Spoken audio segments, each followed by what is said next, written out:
Welcome to Amateur Redneck Workshop. I'm Harold. This is part 2 of the mill crane, and it's unfortunately not going to end here. There just turns out to be a lot more to doing that than I expected. Who would have known, you know? But this is going to run at least into 3 parts, because I've still got all the painting to do. I've got to do all the wiring and hooking up with the motor and stuff like that, and I've got to beautify the little pieces that need to, you know, sharp edges ground off and corners rounded and things, and I've been doing a lot of it off camera to, you know, keep from boring you and to try to make the thing shorter. But at this point I can see that we're going to have to go into at least a part 3. Who knows, it could be even longer than that, but I'm hoping not. And so at this time, the best thing for me to do is just say, let's get on with the video, and away we go. Alright, so I laid this out. I actually made a drawing, a couple of them, which this is my second trip down from upstairs, and left the drawing behind. But anyway, I'm going to cut slots in there for the bearings. I'm going to put a 10mm rod through here so that the bearing will sit in there about like that. Now that leaves a lot of the bearing down, because the bearing is going to ride on the thing like that, you know. The bearing will be in here, and I'm going to put one piece that comes around it, and I'm probably going to put a bearing in it to hold it so that, you know, that it stays tight down on the thing. The cable holes will go right down through the front here, probably on the outside edge of the bearing, and I'm going to let the cable come in and connect 2 places to the shaft, and it'll wrap up that way.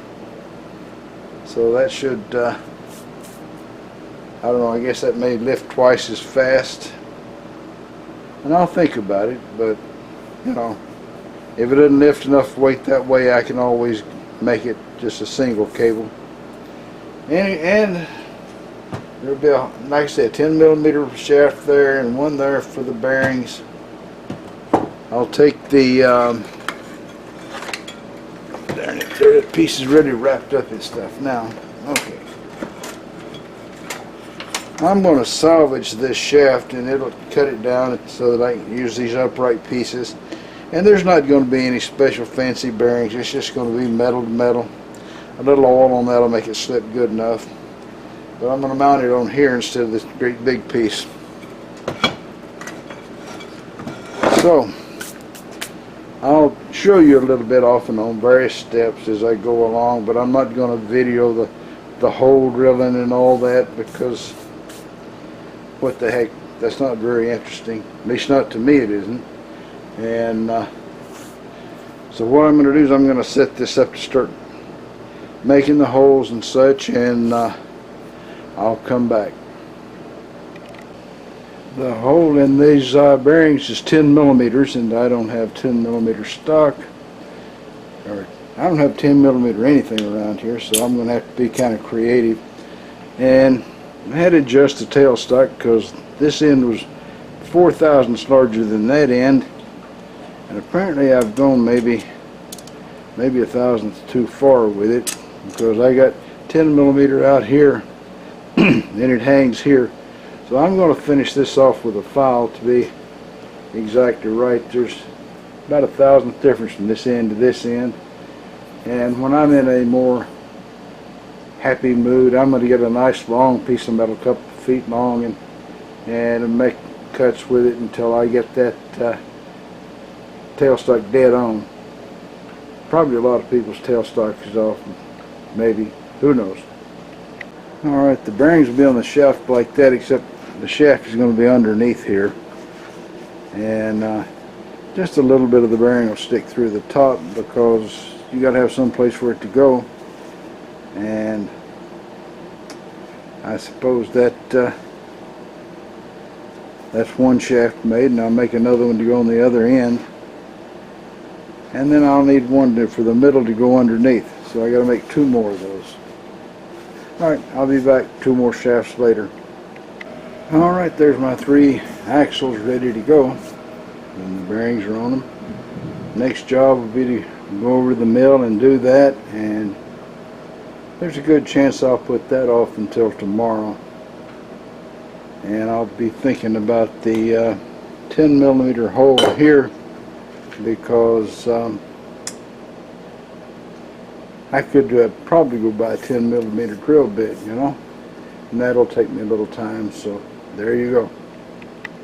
Well, I don't have any 10mm, but I've got a letter size drill there that's 7/1000 bigger than 10mm, and that ought to be close enough. So I'm going to start drilling out the holes. I've been out doing yard work and I need to cool off a while. Alright, so I drilled the holes and the little axle slides in there quite well on either end. And the holes are actually lined up, so I will put a piece of metal over this to hold it. And of course, you don't forget, we're going to cut a hole here for the bearing to stick through, so it doesn't matter that that shaft is up tight against that. Okay, so I think my next job will be to cut the slots for the bearings. And that's a little mill job. I'll be back. I figure as long as this guy's within 1/4 of an inch of the side to side, or the length even, that it's going to be pretty good. So I've just eyeballed it here to be between the lines and right on the middle of that line right there. So we're just going to crank it up, and it's a center cutting end mill, so we should be able to just crank it up and sink down in there.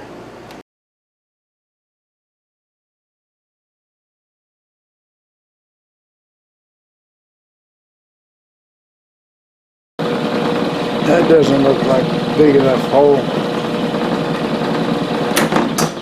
That doesn't look like a big enough hole at all, but we'll get the axle and the bearing and find out.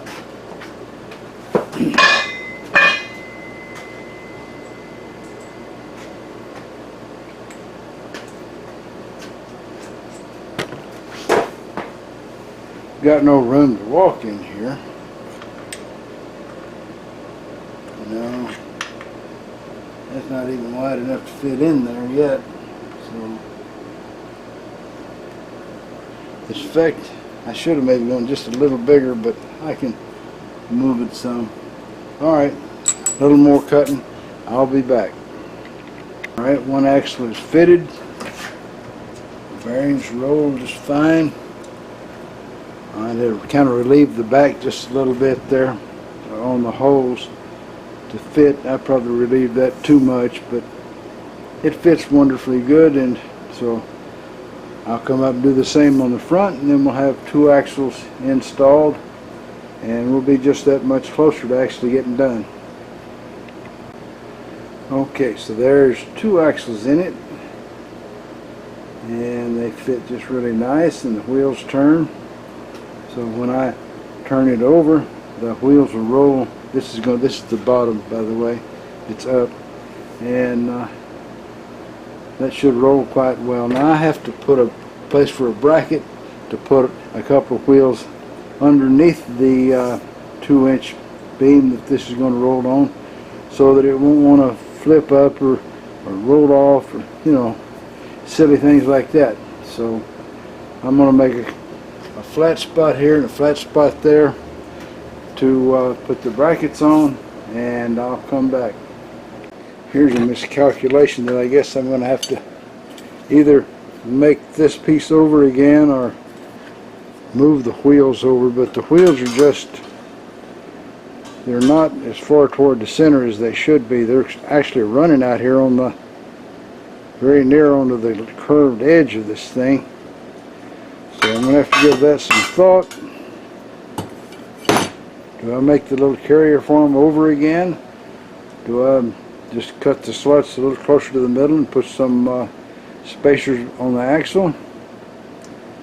I'll have to figure that out. So I'll be back. Okay, so here we are with a brand new day. As you'll recall, mere seconds ago in your time, I had discovered that I got these rollers rolling right out on the very edge of the curved part, and I wanted to fix that. So what I needed to do was to get them closer together, and I was trying to decide whether I'd make these slots bigger in this way and put a spacer in or what, and I decided that what I wanted to do was just start over, because, you know, why not do it right in the first place? And of course, Mr. Bozo, ever helpful as he is, he helped me out a lot here. I had forgotten that I put the 5/16 end mill in to cut these little pieces here, because it's longer and stronger than the 5/16. And so I remembered that the 5/16 was just the right width, you know, for the bearings.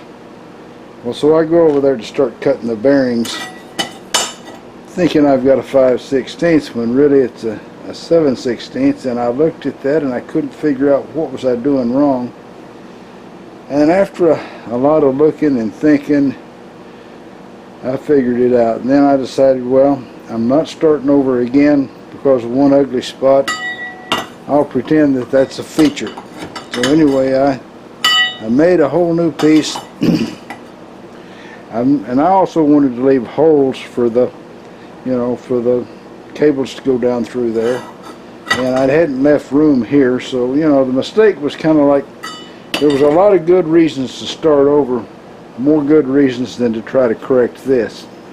So there you are. And so I'm going to put the bearings in it, and I'll be right back. Alright, so now the bearings are in this one, and my first little mess up there doesn't really affect the bearing any noticeable amount. And I'll figure out some reason why that's a feature before it's all over. After all, that's what Microsoft does when they screw things up. So I guess the next step is to get busy and put the little upright pieces for the winch axle to go on there, and bolt it on. So you know what that is. I have to get this guy properly positioned. I want him sort of a little bit where the edge of the, you know, thing lets the cable drop straight down. I think I can get that, and I'll be back shortly. Well, off camera I cut down the width of the little axle that we're going to wrap the cable around. I've put a little spot in it there with a center drill. I got it set in a V-block here so that I know that I'm dead on the center of the thing. And if I can get the bit changed out here, we'll drill a hole in it. I'm going to put one on this end and one on the other end so I can run the cable through twice. The reason for that is I want to make sure that the little trolley stays balanced on top of the arm there.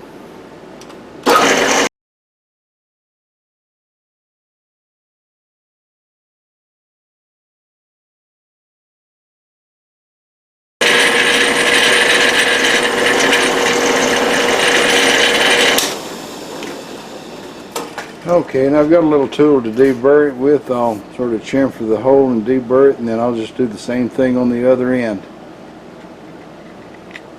This is the little tool I'll use for deburring and chamfering.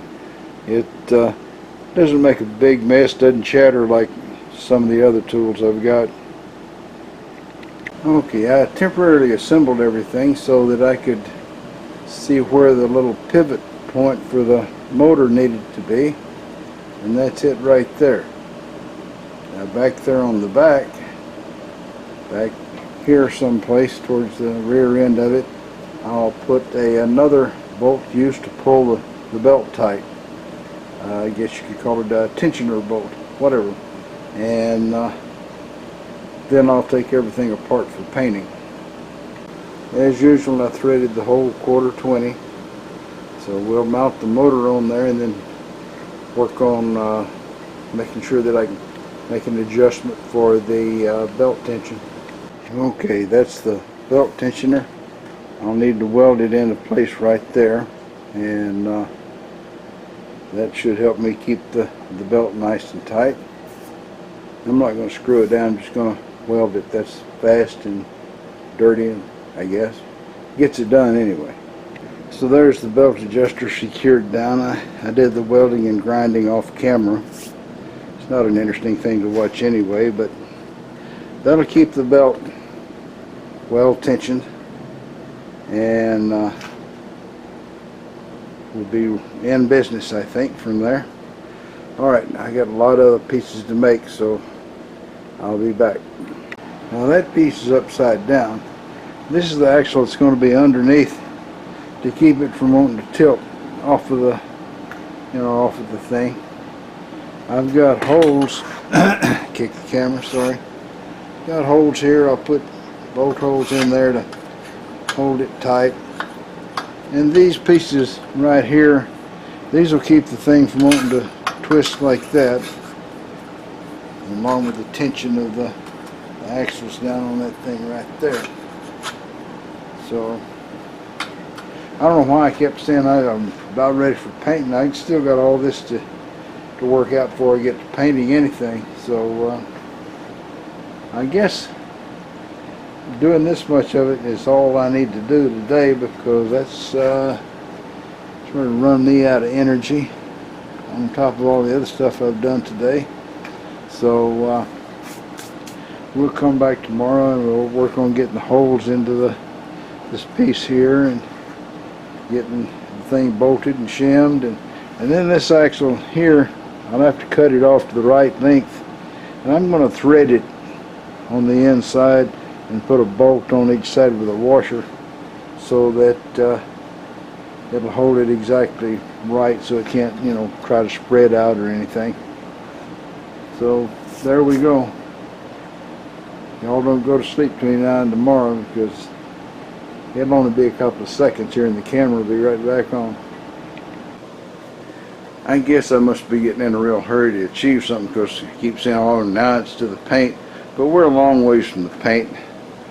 I've still got to fit this into here by holes, and I've got to cut this axle down to the right length so that I can just screw a bolt on each side, and I got to make spacers to go in here and here and here. So I'm a long ways from the paint job yet. I guess I need to tell myself to and be a little more patient, Anyway, that's what I'm going to do today. Is I'm going to measure the axle. I'm going to put the holes in here, and then I'll probably knock it off for the day. I just happened to come across Hickok 45, and he was demonstrating a Ruger GP 122 long rifle. That's a beautiful little revolver. And if I hadn't dinged up the tail light on the truck and the bumper, I would have had almost exactly enough money to buy one of those suckers. Boy, ain't life bad. Well, one of these days, I predict, I don't know why I keep buying 22 caliber stuff, but I just kind of like them, I guess. And I'm cheap too when it comes to ammo.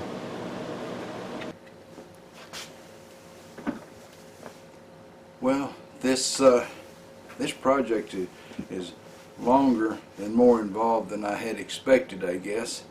I thought I was going to do it in 2 parts. Now I don't know how many parts. So I know it's going to run to 3 parts for sure, because after I get through with assembling everything here, which first before I do that I got to sand corners and beautify it a little bit and paint it and stuff like that. So undoubtedly it's going to run at least in the 3rd part, because I've got to hook up the electrical stuff for the motor and the remote switch so I can run things up and down, and I've done a lot of it off camera, to speed things up, and even with that, it's at least going to turn into a 3-part video. So we're going to stop this at part 2, or what we've got done, we're going to call it part 2. And Bubba, that sucker, he's out of pocket, but I did hear from Ole and Lena. Now, Holly and Lena went to New York City, you know, and they were parked at the red light, and this homeless person comes up and starts washing their windshield. Holly rolls down the window, and the homeless guy says, "Well, how's it going?" And Holly says, "Oh, everything is okay," you know.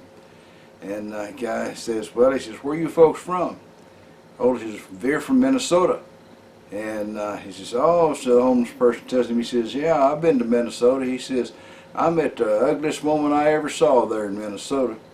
And so Lena says, "Ole, what's he talking about?" And Ole says, "Oh, he says he's met you." Ooh, I wouldn't want to be Ole. He's going to be in trouble. And Daisy's off asleep. She didn't want to wake up to get in this video, so this is going to be it here. Y'all just keep on keeping on. Appreciate y'all viewing. Click the subscribe button if you haven't already, and leave a comment. Alright? Y'all keep on keeping on. Bye now.